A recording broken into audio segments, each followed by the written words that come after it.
사도신경으로 신앙 고백하시겠습니다.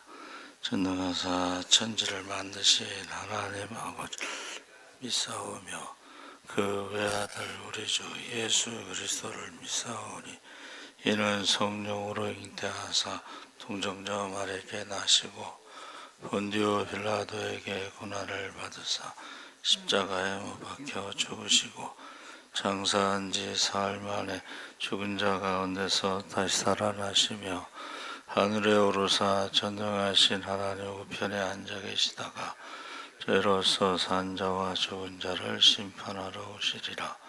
성령을 믿사오며 거룩한 공회와 성도가 서로 교통하는 것과 죄를 사하여 주시는 것과 몸이 다시 사는 것과 영원히 사는 것을 믿사옵나이다. 아멘. 찬송가 369장 찬송하시겠습니다.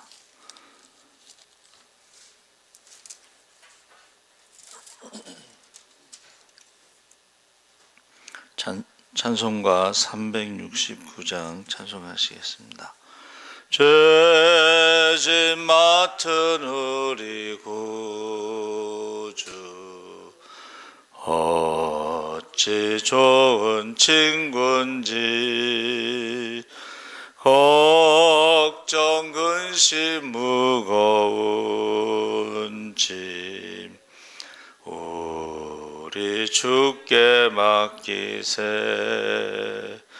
주께 고함 없는 고로 복을 받지 못하네. 사람들이 어찌하여 아랠 줄을 모를까.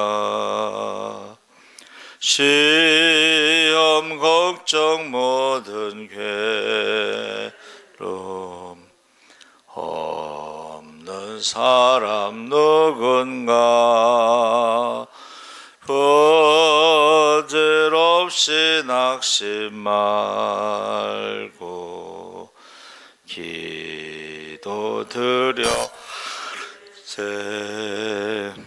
이런 진실하신 친구 찾아볼 수 있을까. 우리 약함하시오니 어찌 아니하렐까. 근심 걱정 무거운 짐 아니 진자가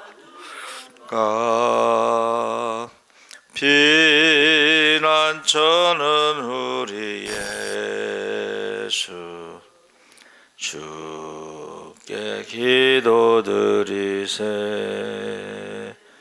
세상 친구 멸시하고 너를 조롱하여도 예수 품에 안기어서 참된 위로 받겠네. 아멘. 하나님 말씀은 로마서 8장 1절에서 10절까지 말씀을 보겠습니다. 신약성경 249쪽에 있습니다.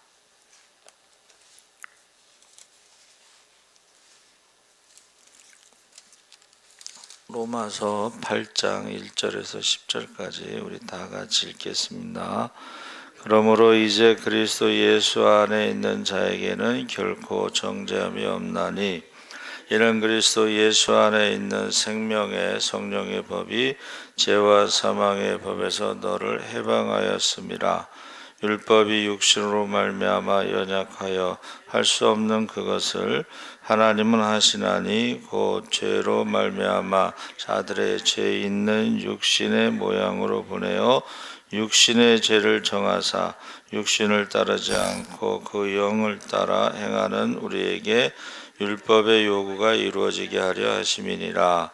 육신을 따르는 자는 육신의 일을, 영을 따르는 자는 영의 일을 생각하나니 육신의 생각은 사망이요 영의 생각은 생명과 평안이니라. 육신의 생각은 하나님과 원수가 되나니 이는 하나님의 법에 굴복하지 아니할 뿐 아니라 할 수도 없음이라. 육신에 있는 자들은 하나님을 기쁘시게 할 수 없느니라. 만일 너희 속에 하나님의 영이 거하시면 너희가 육신에 알지 아니하고 영에 있나니 누구든지 그리스도 영이 없으면 그리스도의 사람이 아니라. 또 그리스도께서 너희 안에 계시면 몸은 죄로 말미암아 죽은 것이나 영은 의로 말미암아 살아있는 것이니라. 아멘. 할렐루야. 네, 좋은 아침입니다. 잘 오셨습니다. 감사합니다. 오늘의 말씀의 제목은 주의 인도하심입니다. 한때 한국 부흥사로 사역을 감당했던 신형균 목사님이 20대에 북한에서 초등학교 교사 일을 한 적이 있었습니다. 한 번은 교장이 직원들을 모아놓고 애국가에 대해서 하나님이 보호하사란 말 대신에 인민이 보호하사라고 아이들에게 가르치라고 했는데 신영균 교사는 그 문제를 놓고 기도하면서 하나님의 뜻을 구할 때 하나님이 보호하사란 말대로 가르치는 것이 옳은 것을 깨닫고 아이들에게 담대히 가르쳤습니다. 교장이 대단히 화가 나서 신영균 교사를 불러 따졌습니다. 그때 그는 나는 하나님을 믿는 사람으로서 양심상 그렇게 할 수 없습니다 라고 한 후에 사표를 쓰고 나와서 그 즉시 신학교에 들어갔습니다. 그래서 죽으면 죽으리라는 믿음으로 오직 주님의 뜻대로 순종했는데 그 후에 신영균 목사를 들어서 한국 교계에 큰 부흥운동을 일으키는 지도자로 사용하셨던 것입니다. 그래서 저희 어머니가 그 중환자실에 들어가셨다가 이제 수술을 하고 나서 그렇게 삼각산 기도원을 많이 가셨어요. 그래서 그 신용균 목사님 그 설교 집회에 많이 참석해 맨날 그 얘기를 하셨어요. 신영균 목사님. 신영균 목사님이 이제 뭐 집에서 쫓겨나 가지고 뭐 저기 무슨 이렇게 공동묘지 있잖아요. 그런 데서 기도하면서 사람들이 무슨 제사밥 놓고 가면 그거 먹고 있었다 뭐 그런 얘기를 많이 하시더라고요. 그래서 우리가 이 출애굽기 13장 17절 22절에도 인도하심이 있는데 항상 최선의 결과를 얻게 된다. 그래서 여호와께서 그들 앞에 거하심에 낮에는 구름 기둥으로 그들의 길을 인도하시고 밤에는 불기둥을 그들에게 비추어 낮이나 밤이나 진행하게 하시니. 그래서 이 가시며라는 이 홀레크는 걷는다는 할라크의 분사형인데 이것은 항상 이스라엘 앞에서 인도하면서 같이 동행한다는 것을 의미하고 있습니다. 그래서 우리가 그냥 남의 얘기처럼 그런가 보다 이렇게 생각할 수도 있지만 생각을 해보세요. 200만 명이 넘는 사람들을 구름 기둥으로 시원하게 하신다. 그럼 여러분 이번에 카타르 월드컵의 그 경기장에요. 겨울에 하는 것은 이제 덥기 때문에 그런 건데 더워도 겨울에 해도 덥죠. 중동이니까. 그러니까 에어컨을 너무 세게 틀어가지고 브라질 선수나 이런 사람들이 감기 걸렸다. 감기 걸렸다. 근데 이제 그게 감기인지 코로나인지 모른다 뭐 이런 얘기가 있었어요. 그러니까 우리가 이제 어떤 분이 계산해 본 거예요. 만약 200만 명이 넘는 이게 200만 명이면 고양시 시민이 100만 명입니다. 그러니까 고양시 시민의 2배가 되는 사람들을 에어컨을 틀어준다고 생각해 보세요. 어마어마한 전기세가 나오겠죠. 또 어떤 분은 밤에 추운데 히터를 틀어준다. 기름값이 얼마냐? 그렇게 된 거예요. 러시아 선교사님이 이제 그 얘기를 해요. 러시아는 기본적으로 벌써 한 10년 전인데 기본적으로 한 달에 기름값만 100만 원이 넘는다. 뭐 이런 식으로. 그냥 기름값만. 러시아 이제 추우니까 한 달 내내 떼야 되겠죠. 겨울에는. 우리 연탄원금 보낼 때도 제가 겨울 날리면 얼마나 드냐 그랬더니 130만 원. 그래서 거기는 이제 연탄값이 800원이면 저 배달료가 섬 같은 데는 배달료가 좀 비싸다고 합니다. 그래서 우리가 이 구약의 그 인도하심은 이거는 사실은 돈으로 계산할 수 없을 정도로 이제 더위와 추위도 문제지만 이 사람이요 불안한 거 광야에는 길도 없고 먹을 것도 없잖아요. 불안한 건데 구름기둥 불기둥은 항상 함께 하신다는 그러한 것을 보여주는 거죠. 신약 오늘 본문의 5절 6절에 육신을 쫓는 자는 육신의 일을 영을 쫓는 자는 영의 일을 생각하나니 육신의 생각은 사망이요 영의 생각은 생명과 평안이라. 그래서 두 종류의 사람이 있는데 육신을 쫓는 자와 영을 쫓는 자가 있습니다. 그래서 갈라디아서 5장 18절 21절에 육체의 일은 현저하니 음행과 더러운 것과 호색과 우상숭배와 술수와 원수를 맺는 것과 분쟁과 시기와 분냄과 당짓는 것과 불리함과 이단과 투기와 술취함과 방탕과 그와 같은 것들인데 이러한 사람들은 하나님 나라에 들어갈 수 없다 그랬습니다. 그러니까 육신을 쫓는다는 것은 자기 중심적이고 이기적인 삶에서 하나님의 진노의 심판이 따르는 것입니다. 영을 쫓는 자는 영의 일을 생각한다고 했는데 성령의 지배를 받고 성령의 인도하심을 받는 것을 말하는데 성령의 일을 생각한다고 하는 것은 하나님의 뜻을 이루어 드리는 일을 가장 중요한 가치 기준으로 삼는다는 것입니다. 그래서 성령으로 인도함을 받는 삶의 열매에 대해서 5장 22절 23절에 성령의 열매는 사랑과 희락과 화평과 오래 참음과 자비의 양성과 충성과 온유와 절제다 그랬습니다. 그래서 6절에 육신의 생각은 사망이고 영의 생각은 생명과 평안이니라. 그래서 이 사망은 단순히 미래적인 의미만이 아니라 하나님과의 관계가 단절되어 있는 상태. 그러니까 선악과를 먹으면 죽으리라 했을 때 육신의 죽음이 아니고 하나님과의 관계 단절의 영적인 죽음인데 거기에서 이제 인간은 불안이라는 것이 찾아왔다는 것입니다. 그래서 우리가 성령을 따라 사는 삶은 현재의 하나님과의 교제하는 가운데 생명과 평안을 누린다. 그래서 우리가 주님은 언제나 우리를 복된 길로 최선의 길로 인도하시는 줄 믿습니다. 아멘. 노스웨스트 대학 창설자 버터필드 박사의 간증인데 이제 대학을 세우기 전에 목회를 하면서 복음을 전했습니다. 부흥 집회를 인도하는데 어느 교회 갔는데 노부부의 집에 숙소를 정했습니다.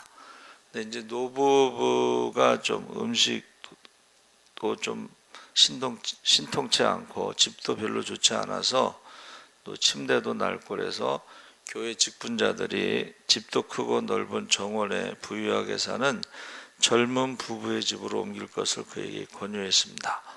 근데 버터필드 목사가 숙소를 옮기는 일도 하나님의 인도를 받아야 한다고 기도하자고 했습니다. 그러니까 교회 직분자들이 이런 일까지 기도하십니까? 그냥 옮기시지요.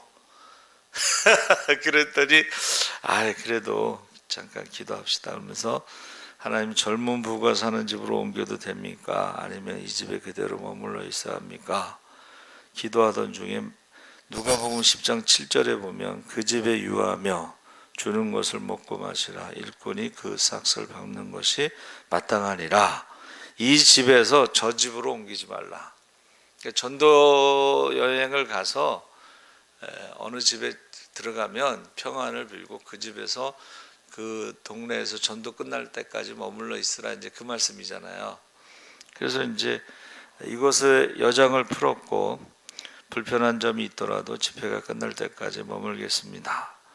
근데 집회가 계속되는 동안 젊은 부부의 집에 장티 부스가 발생해서 1개월 동안 출입금지 구역으로 지정되고, 또 하나님의 거기서 나올 수가 없어요, 들어가면. 그렇죠? 근데 만약에 하나님의 인도하심을 받지 않았다면 그 집회를 못하게 되겠죠. 그러니까 우리가 사소한 일인 것 같아도 하나님의 인도하심을 받는 것이 최선의 결과를 가져온다 하는 것입니다. 신약의 7절 8절에 육신의 생각은 하나님과 원수가 되나니 하나님의 법에 굴복하지 아니할 뿐만이 아니라 할 수도 없음이니라. 육신에 있는 자들은 하나님을 기쁘시게 할 수 없다 그랬습니다. 그래서 주의 인도하심을 따라 살면 주님을 기쁘시게 하고 영화롭게 한다. 이 기쁘시게라는 말은요, 아레사이라는 단어를 썼는데, 기쁘시게 하려고 노력하다. 이것은 자기 중심적으로 살아가지 않고 하나님 중심으로 살아가는 거죠. 그러니까 인도하심을 받는다는 것은 뭐예요? 내 뜻대로 마옵시고 아버지의 뜻대로 하옵소서. 그래서 전도자 무디가 성령에 대해서 설교를 했습니다. 전도자 무디가 성령의 불을 받을 때 너무 뜨거워가지고 그만이라고 외쳤다 그랬죠. 그러니까 성령에 대해서 설교를 하는데 어떤 사람이 이렇게 얘기했어요. 무디 선생님, 당신은 마치 성령을 독점하고 있는 것처럼 말씀하십니다. 무디가 역사에 남는 대답을 했는데, 아닙니다. 제가 확신하기로는 성령께서 저를 독점하고 계십니다. 성령께서 나를 독점하고 있는 것과 내가 성령을 독점하는 것은 다르죠. 내가 독점한다는 것은 자기 중심이고, 성령께서 나를 독점한다는 것은 성령의 인도하심을 따라 살아가는 것입니다. 그래서 미국의 20대 대통령 제임스 가필드라는 분이 있는데, 젊은 시절에 남의 집 헛간에서 잠을 자며 머슴살이를 했어요. 근데 대통령이 된 거예요. 그래서 이제 취임하고서 첫 주간에 강요 중 한 사람이 주일 아침 10시에 강요회의가 계획되어 있다고 보고하는데, 대통령이 주일 아침에는 선약이 있어 회의에 참석할 수 없습니다. 이 강요회라는 것은 국가 비상사태를 말하는 거예요. 북한에서 뭐 쏘면은 비상회의 하죠. 그런 걸 하는데, 나 선약이 있다고 그러는 거예요. 그러니까 이 사람이 지금 국가 비상사태인데, 이게 지금 중요한 회의이기 때문에 선약을 취소하거나 변경되어야 한다. 네, 가필드 대통령이 선약을 변경할 수 없다.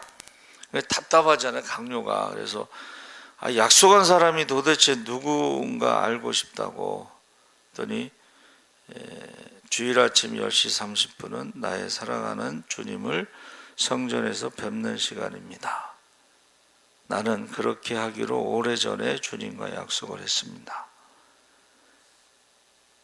사실은 우리가 하나님 앞에 예배드리는 시간은 약속된 시간이에요. 그렇죠? 그래서 제가 늘 이야기하는 게 뭐예요? 하나님이 1순위가 되지 않으면 그건 우상숭배다. 예배가 1순위가 되지 않으면 우상숭배다. 늘 그렇게 말하고 있습니다. 그래서 우리가 언제나 주님을 기쁘시게 하고 영화롭게 하는 성도가 되기를 바랍니다. 아멘. 세 번째는 항상 주님의 사랑과 돌보심을 받게 된다. 인도하심을 받는 사람들은 아까 구름기둥 불기둥을 말씀드렸는데, 이것이 사람의 힘으로는 이렇게 할 수가 없다는 걸 말하는 거예요. 사람의 힘으로는 하루 이틀도 아니고 40년 동안. 여러분, 김병의 효자 없다고 그러죠? 예? 하나님께서는 40년 동안 밤낮으로 이스라엘 백성들을 보호하고 지켜주시고 인도하셨다는 것을 우리가 알 수가 있습니다. 그래서 인생의 밤이 찾아올 때가 있습니다. 그렇죠? 인생의 밤이 찾아올 때가, 어느 두 남녀가 서로 뜨겁게 사랑하고 결혼하려고 했는데 세계 2차 대전이 발발해서 약혼한 남자가 전쟁터로 나갔는데 어느 날 전사 통지가 돌아왔어요. 행복한 가정생활을 기다리고 있던 여인이 캄캄한 밤이 찾아온 거죠.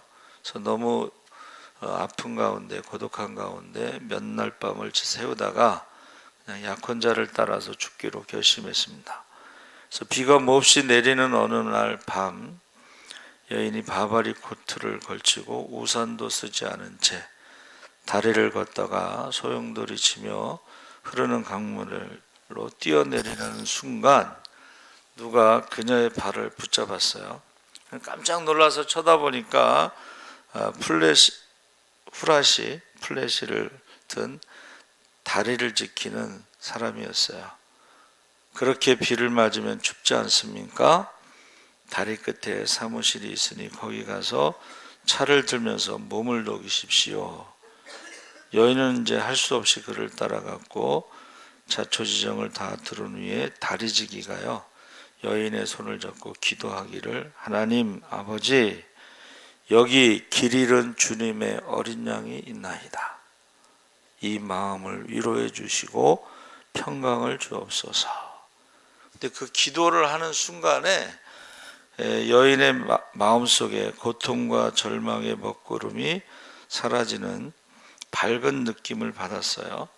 그래서 집에 돌아와서 옛날의 믿음을 되찾고 저절로 찬송과 기도가 나오고, 며칠 후에 여인이 그 다리지기에 감사하기 위해서 사무실로 찾아갔어요.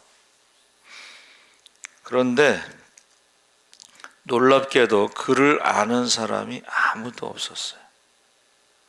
그때 그 여인이 그분이 다른 분이 아니라 예수 그리스도라는 것을 깨닫고 더 확신을 가지고 믿음 생활을 열심히 했다는 얘기입니다. 그러니까 그 다리지기인 줄 알았는데 다리지기가 아니었다는 거예요. 그래서 저와 여러분이 주의 인도하심을 받으면 항상 최선의 결과를 얻는다. 할렐루야. 언제나 주님을 기쁘시게 하고 영화롭게 한다. 그리고 항상 주님의 사랑과 돌보심을 받게 된다는 것입니다. 그래서 이 인도하심이라는 것 자체는 보호하시고 항상 가장 좋은 길로, 여호와는 나의 목자시니 내게 부족함이 없으리로다. 항상 푸른 초장과 잔잔한 시내로 인도하시고, 또 사망의 음침한 길을 걸어갈지라도 해를 두려워하지 않을 것은 주께서 나를 보호하시고 지켜주시고 인도하신다는 거예요. 그래서 저와 여러분이 인도하심을 따라 사는 것이 가장 좋은 거구나, 하나님을 기쁘시게 하는 거구나 하는 것을 믿으시고, 무엇이든지 여러분 기도하고 응답받고 순종하시기 바랍니다. 가장 행복한 거예요. 하나님이 함께 하시고 인도하시고 지켜주시고 공급하시고 보호하시고 책임져 주시는, 순종할 때 할렐루야. 살아계신 하나님 아버지 감사합니다. 주의 인도하심을 따라 살아갈 때 부족함이 없음을 깨닫습니다. 낮에도 밤에도 지켜주시고 아버지 하나님 매일 만나를 주시고 하늘의 양식으로 살아가게 하시고 모든 원수로부터 보호하시고 지켜주셔서 가장 선한 길로, 생명의 길로, 축복의 길로 인도하신 줄 믿습니다. 이중선 권사님 주일 헌금 하나님 앞에 드렸습니다. 하나님 아버지, 우리 권사님 새벽기도 중심으로, 전도 중심으로 자원교회를 살리고 개척교회를 살리는 모델이 되게 하시고, 십시일반